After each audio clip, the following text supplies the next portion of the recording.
a lot of health coaches who listen to the podcast and the questions that I get to field through emails and just various DMs and stuff is just like, it is about the business part of health coaching. It is about how do I get myself out there? How do I create a brand? How do I get in front of the people who I want to sell things to? And I'm like, listen, the podcast is like the easiest thing to do, especially when you know your market and you know what your intention of it is. So it was something that a lot of people think that there's a big complicated veil behind, and I was like, it's totally not. It's totally something anyone can do. It's just as long as you focus on those specific things, like how we mentioned earlier, you could totally get your podcast off the ground. And I wanted to promote that, to have more health coaches out there exploring these opportunities, because it is a big business opportunity for them and it really helps your brand.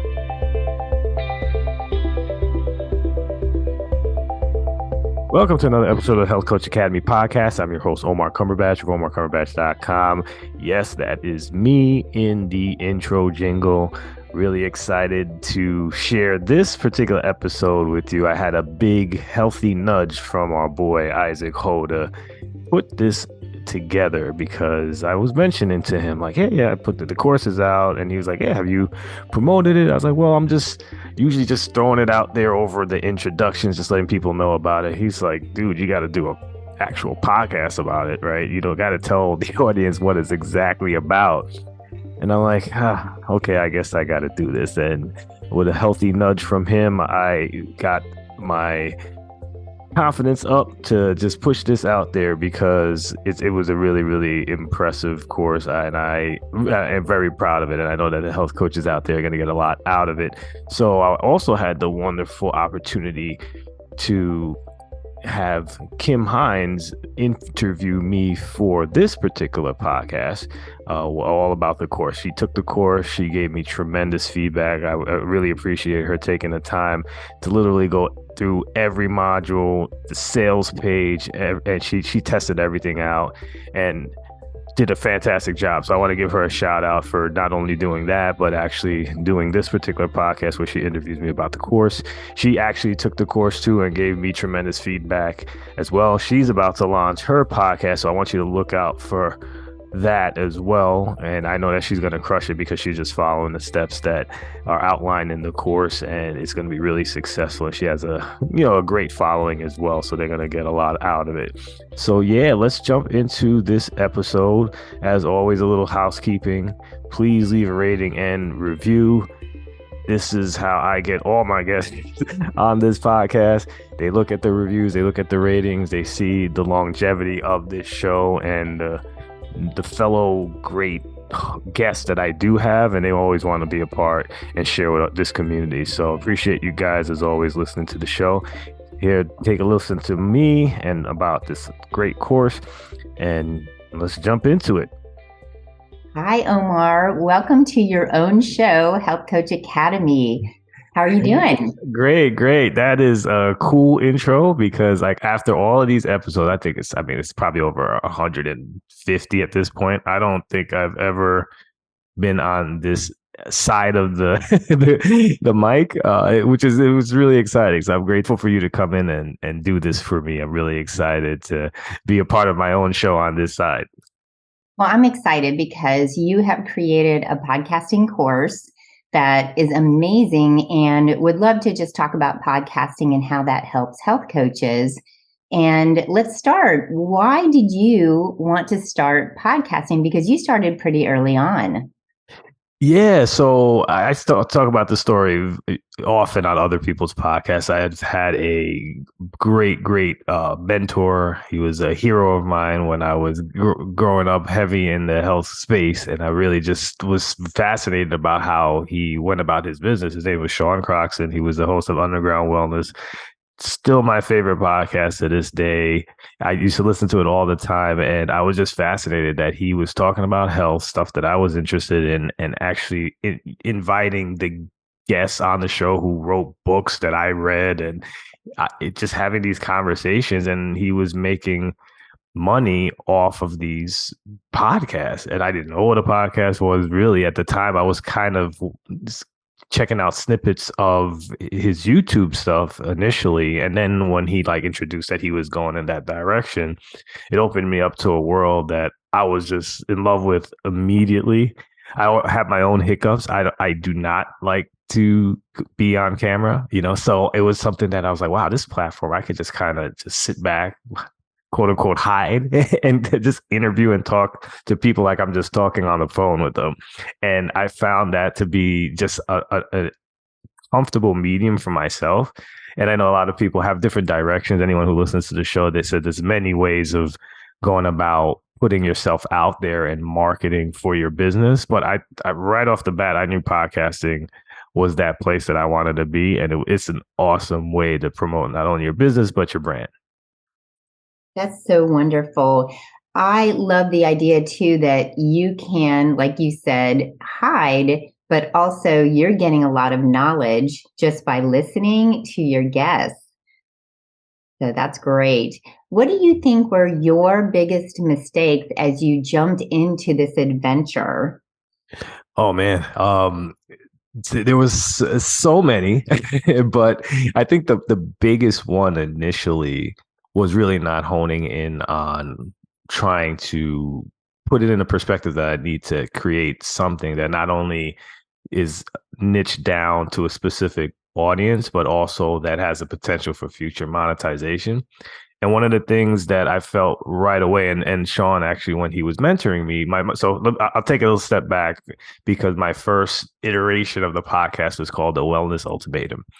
And I had an idea that I wanted to like serve like men, and I wanted it to kind of have like I don't want to say a tough connotation behind it. I thought like the ultimatum was kind of a thing that may make men want to do something. It was like this is all in my head initially, and now that I know a lot about podcasts, I think I probably could have made that work. But the problem was, and I guess was my biggest mistake, I used the wellness umbrella to start talking about too many different topics that were very much a distraction to the actual listener, and I didn't keep that in mind. So for instance, I would have a show about, say, keto one week, and then the next week I'd have a show on dating.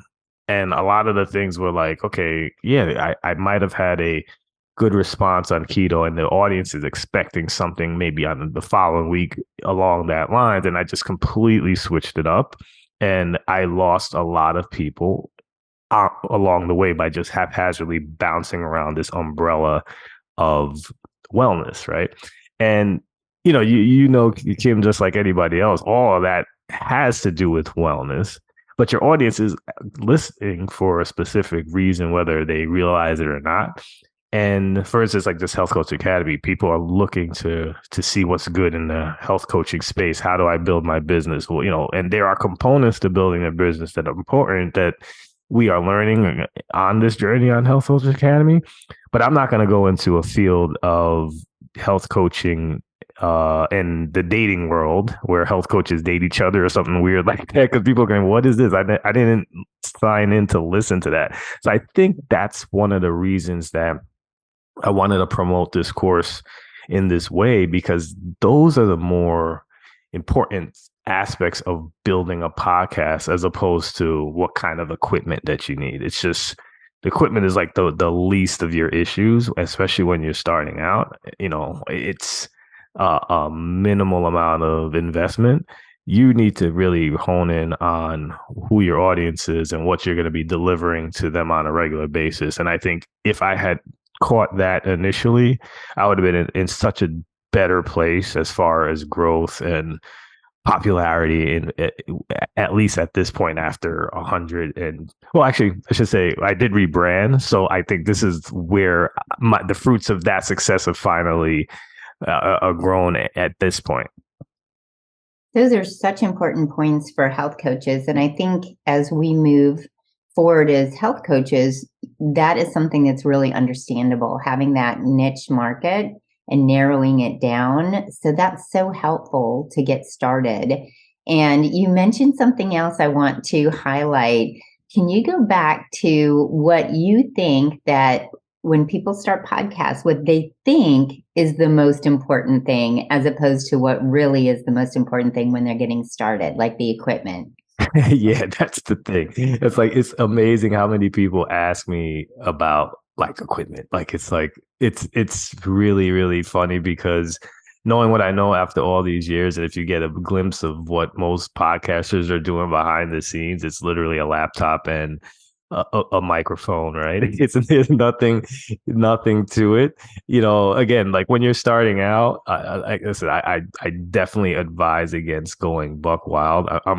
I'm sure everyone who's listening to my podcast on a regular basis, my microphone is not the greatest microphone in the world. It's definitely a good microphone. I'm not saying that, but until I get like a Mark Hyman on the show or like I guess a uh Josh Axe or something like that, I'm not gonna put a whole bunch of money into a studio or anything of that nature at this time. Yeah, once you start making money where you're commanding those kinds of guests, absolutely go for it. I'm not telling you to short yourself in any way, the production part of it. But yeah, like even with that, I mean, some of the hiccups that I come across on a regular basis, I have an editor who chops it up and makes it sound nice.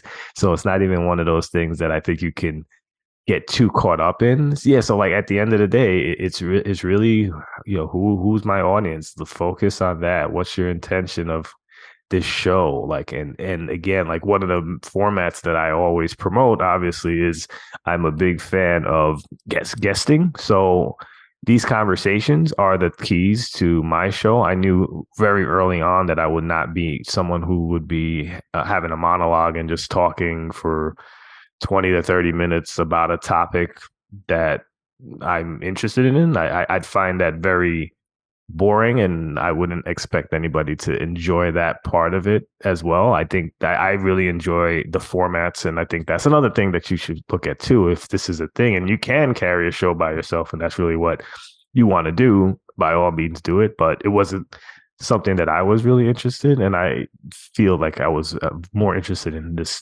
connection where we're having a discussion and getting new ideas. And also one of the benefits of that is that making content was a lot easier that way, instead of like doing research and doing all this stuff specifically on a topic that I had to carry for, like I said, 20 or 30 minutes. Yes, I love that you have your coaches also figure out what is their own style. Is it conversational? Is it interviewing? Is it solo? And it sounds like it's going to work best when you pick what works for you. And you also do audio only, and that is another choice too, right?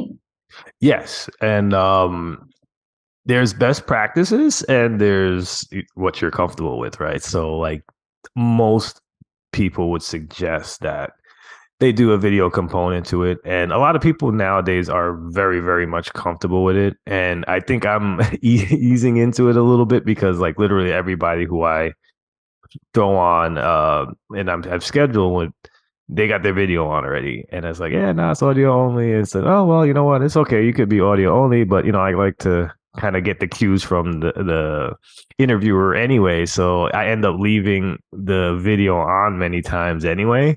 But again, I don't present it necessarily to the world. It's just something that I have in, downloaded on my laptop. But yeah, you can absolutely do that and repurpose it for, other platforms. And that's something that, again, if you're comfortable with it, you're killing like literally three birds with one stone. Because if you do the video, you obviously have the video component, the podcast has the audio component, and you can transcribe like your episode with many apps out there right now that give you actually written format of your show. So you are basically given three forms of media that will be repurposed wherever you want it to be repurposed. So yeah, no, it's something that, like I said, it's a personal thing that I've decided to do over the years, which I guess I'm just naturally evolving with the times. But yeah, if the camera is not your thing, you do not have to be on camera to do a podcast. And that's great because you feel even more comfortable when you're speaking and interviewing if you're doing what feels right.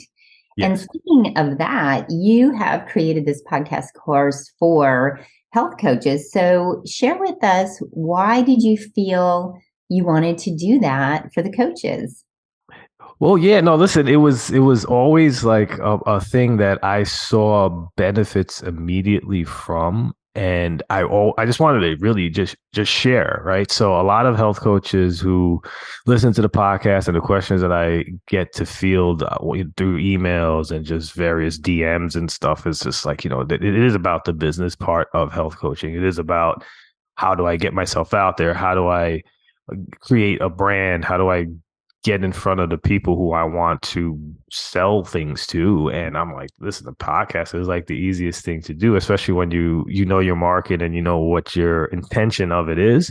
So it was something that a lot of people think that there's a big complicated veil behind. And I was like, it's totally not. It's totally something anyone can do. It's just as long as you focus on those specific things, like how we mentioned earlier, you could totally get your podcast off the ground. And I wanted to promote that, to have more health coaches out there exploring these opportunities, because it is a big business opportunity for them and it really helps your brand. Like I'm on boards now. I have like connections with people who I admire to the utmost extent, strictly because of the podcast. And I would never have had those opportunities to meet those people at all. There was just no way that I would be hanging out with, say, a Andrea Beeman or a Michelle Yoda, like those people, or Sean Croxton.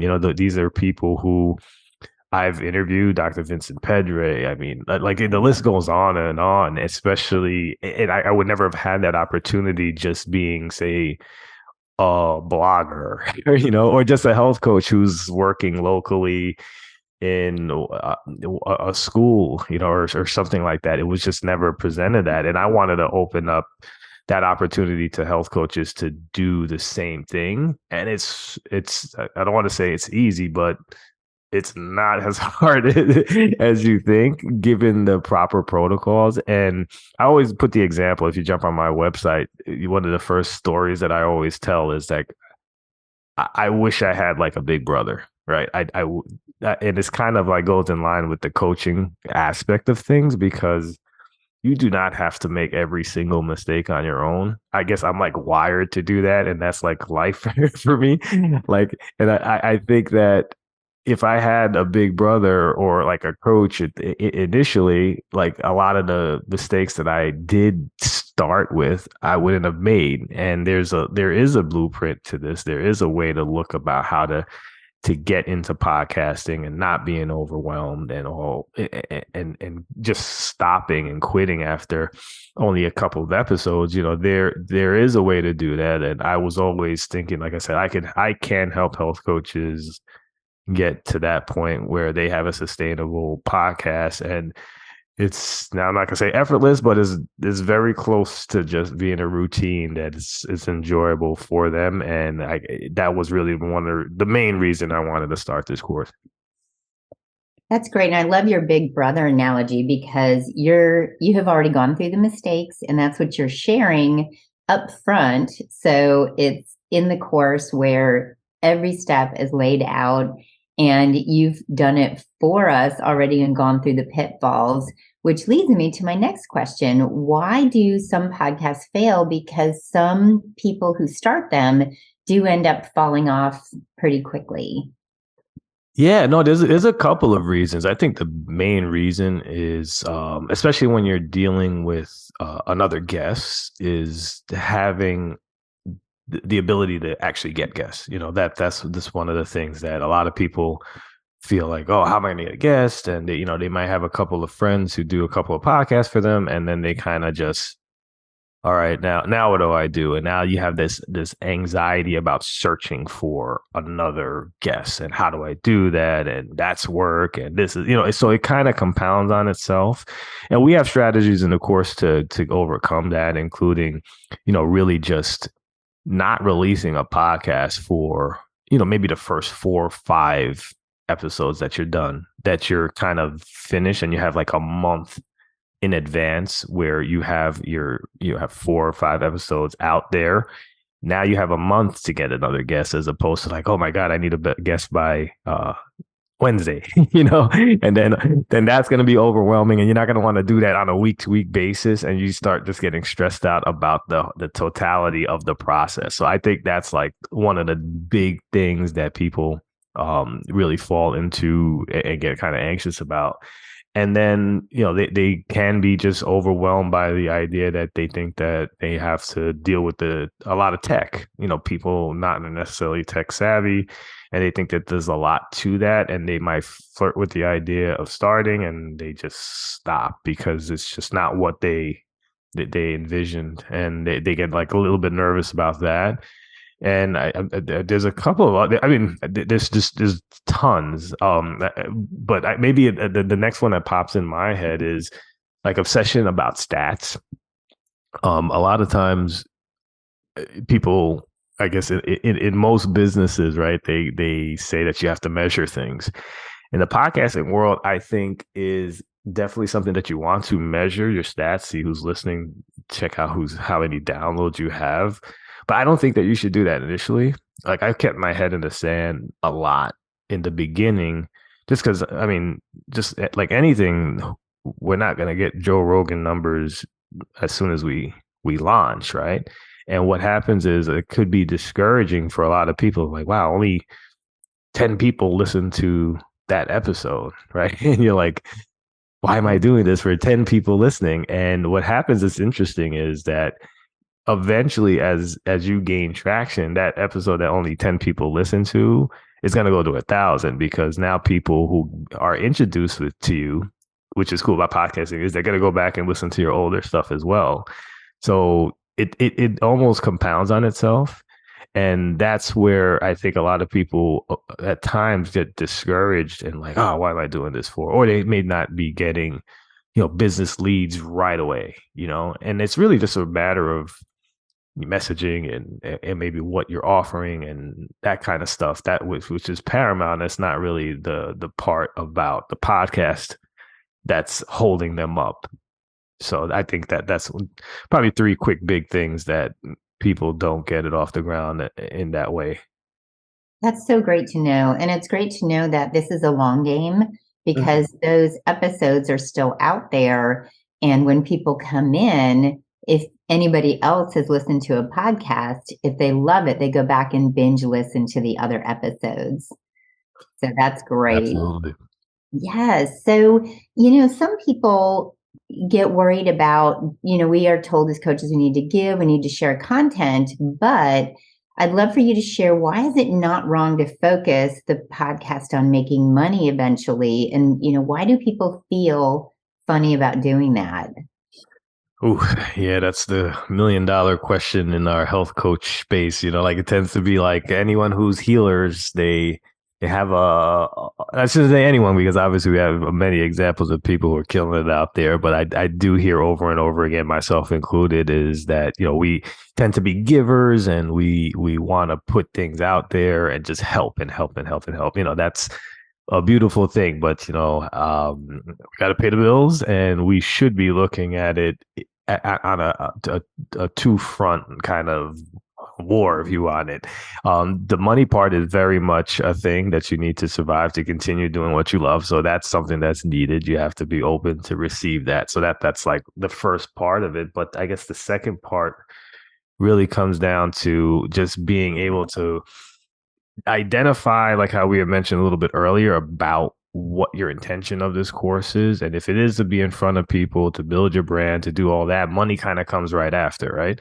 And you're doing this all while you're doing, a service for the people who you eventually want to work with, right? So if you know that you want to work with ladies over 40 who are dealing with intuitive eating, I should say they're not dealing with intuitive issues, but they might be interested in intuitive eating, and they want a different way of working around their diet and kind of ditching the diet culture. If that's your thing and you want to spread the message of that, not you put it out there, and that's kind of the people who you intend on working with or intend on sharing a story. And then eventually it kind of boomerangs back, and they might want to work with you after they hear what you're delivering. So it's kind of, it's kind of a give and flow. And I think that's really why you have to focus on eventually a long game where you're monetizing the podcast, because it's not that you're just giving out free information. It's we always give out information with the intention of eventually potentially getting a client.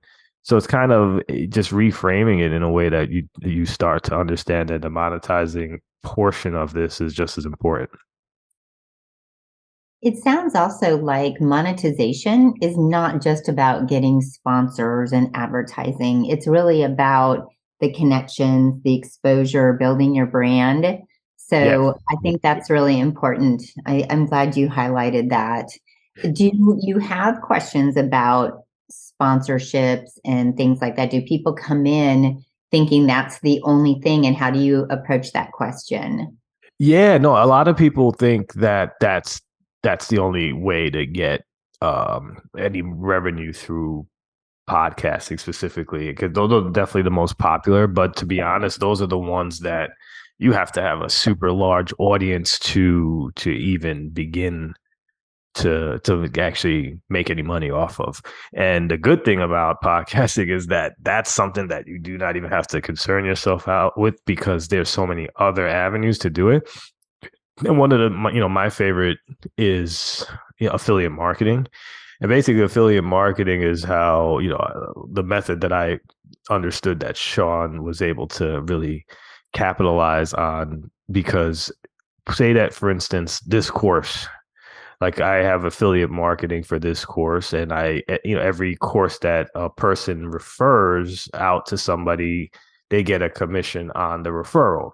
So some courses, as health coaches are infamous for taking courses, right? They could be a pretty penny. And if you are dealing with affiliates and you have like a good audience, you can always promote other people's products and get a cut of that. So, for instance, at that time, I remember Sean was doing something for Marie Forleo, whose B school was going for like, say, $5,000.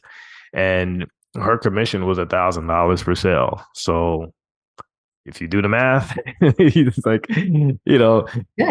10 sales is $10,000. That's what you could potentially be doing. So I think that's like the most attractive um part of affiliate marketing. I think that's like the gold mine right there over sponsorships any day, because the truth is you just don't need those numbers. Like I said, at those numbers, if you're only selling to 10 people, or 10 people listen to your podcast and they get an affiliate code for 20% off or whatever, and then you get $1,000 for it, that's how you make money. That's a quick return, instead of having your podcast be littered with advertising, right, as opposed to hearing you and your guests talk. So that's definitely, I think, the quickest fast track to it. I always love sharing that, because it also provides collaborative opportunities between you and your guests. It's something that your guests and you share, and that's one of the things that I think is important about podcasting, is the community that you do. And also, like, again, kind of getting back to the idea, is that if you know that people are listening to you and you have built up a brand and you've associated and aligned yourself with the powerhouses in your industry, they already are looking at you as an expert, and it's just that much easier for them to listen to you in that way, to become a potential client of yours. So I think that's one of the real cool ways that podcasting really puts you in a thing, because it's almost just like how we go back to high school. It's like, how is Kim sitting with the cool girls over there? Like, why is she cool? And you guys are hanging out, and people just, okay, maybe Kim is up to something. I gotta see what Kim is about. And you get this credibility instantly out of thin air, right? So I think that's one of the biggest things that you do eventually get when you're in the podcasting space. People start recognizing you as an authority, and then you're just attractiveness to opportunities is greatly enhanced. That's great. That know, like, and trust factor is so important. And Mm-hmm. the other thing that I learned from you is we are getting our podcast also advertised and marketed by the guest. So that helps. It expands your audience quite a bit. Yes. Absolutely. And that's a great point. I'm glad that you reminded me of it. It's like, you do have a big guest on and they have an audience and they are always following what they're up to. And then they all of a sudden, oh, they have a new episode with Kim. Well, and then, oh, who's this? And then they listen to that episode, see you crushed it. They're like, oh, let me listen to what other things Kim talks about. And then all of a sudden you gain someone in your circle at that point who's a regular listener or a potential listener. And that's how you definitely expand as you go along. So definitely everything is compounding, which is really cool about podcasting as well. That's great. So tell me about your course. What do you think separates your course from other podcast creation courses? So why should someone sign up for your course? Yeah, no, I think because of the focus, I think that I kind of went away from all the technical things that I guess people get caught up with, because I think first off, it's not that I know that it's not as serious as people imagine on the tech side. A lot of the stuff now is literally idiot proof. I always say if I can do this stuff, absolutely anybody can do this, because I'm not tech savvy in the least. It has almost nothing to do with tech. It feels like in its simplicity. And again, I'm using right now, so a mic and a laptop is that's all that we getting busy with right now. Yeah, and I don't dwell on that. I think that what we knock out really well in the course is like establishing who you're talking to, what's the name of the podcast, what category you're supposed to be putting it in as far as how you want to display it on the various platforms out there. I think we get into those details because those are the things that are going to make you last for forever. If you can have the greatest mic in the world, but if you're just talking to people all over the planet, it's and not really honing in on your message, it's not going to really get anywhere. And I think also what the design is to have lasting power. I show you really how to get into podcasting and stay on it consistently year after year. I think we give awesome tips on how to maximize your time and make it not an overwhelming experience and something that eventually it runs itself, right? So those are all the tips that I think that I provide comparatively to other courses that I've signed up for and listened to and tried to get all these other things. It kind of left me at a loss on what was really important. And those are the things that I feel differentiate this particular podcast course from the rest. Yes, I feel like you are really good at being concise and simple and breaking it down so that it's not overwhelming. So that is a great separator from other courses. And I also love your point as health coaches. Everyone wants to keep getting more and more education, but sometimes it's not simple and it's not always doable. So that's great. And also, just some of the other unexpected benefits of podcasting. We've talked about the connections and the exposure. What are some other things that it's brought for you in your business and just brought for you in your life? Yeah, no, so many different things. It's like oh, one of the things that I joke about, and a buddy of mine who is interested in creating his own podcast, I've been pushing him to do it for years. One of the things that we feel escapes the modern world is communication. So everyone's dug into their phones. Nobody can really have a proper conversation anymore. And I think that one of the things that was really unexpected is I'm getting better at having a conversation with a variety of people. And I know it sounds corny, but that trickles down to like the everyday things in life where I'm going to a supermarket or I'm just having a casual conversation with anybody. I think I'm good now. Like I've honed a skill that I think that I didn't necessarily have. At least I wasn't as good at back in the day. It opens up like some of the things that you may have had, personal things that you wanted to overcome that you necessarily weren't a great speaker or anything like that, or just were shy about. putting yourself out there a bit. So those are like the things that I think that maybe aren't as tangible in say a monetary sense, but I'm sure it has a lot of other benefits. But yeah, I mean, like the connections are absolutely unbelievable. And I know I kind of touched on that earlier, where I can email a person who I would never have had an opportunity to even have a conversation with, and they'd get back to me and shed light on something that maybe I missed. That's one of the other things too. Successful people are very generous. I know that there's also always some trepidation about them not being giving or like very standoffish. I have never had a bad experience with any guest or any of the people who are in the health coaching space. They've always been super giving and super helpful.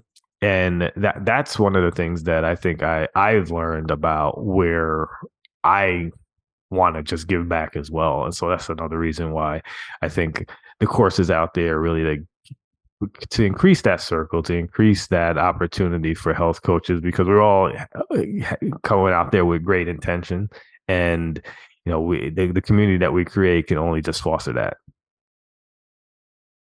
That's great. And I love that you talk about communications, because it really helps us with interviewing be more curious, learn how to ask questions, and that can only help in our everyday life.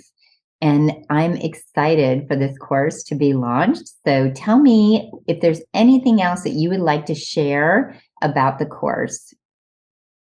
Yeah, no, I think that everybody's going to be pleasantly surprised about the format about it, how easily you can get through it, how after you do take the course, you can absolutely have an opportunity to launch right away. I should say right away. There's a little bit of a hidden trick that I've Kim is aware of, because she did take the course. So yeah, there's a little gap between, launching, and we kind of hinted to it earlier. But yeah, no, I think that you'd be very, very well suited to be out there and launching your course. You'll have all the available equipment. If you decide to go that route with a little bit more complexity, you definitely will have a good idea on who you're talking to, why you're talking to them, what your intention of the show is.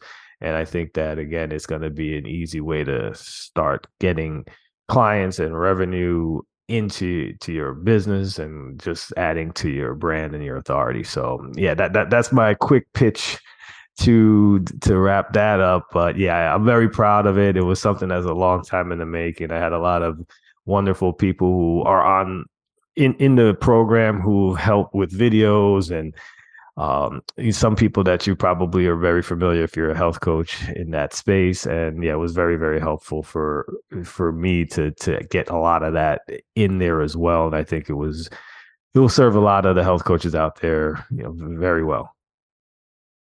That's great. And from someone who has taken the course, it answers all the questions, and it's very entertaining to have other people talk. I appreciate that you put those other videos in of your friends that were not only starting a podcast of their own, but some that have had podcasts and they're experts in the field. And it makes it so much easier than just trying to figure it out by yourself. It's a great step-by-step. So thank you. I appreciate you sharing about your podcasting course today and why it is such a benefit to health coaches. Thank you, Kim. This has been so much fun being on the other side of the microphones. You did an awesome job. Thank you. Hope you enjoyed listening to today's episode of the Health Coach Academy podcast. If you did, jump over to iTunes and leave a rating and or review. It goes a long way in helping get this message out to our fellow health coaches and people in our industry.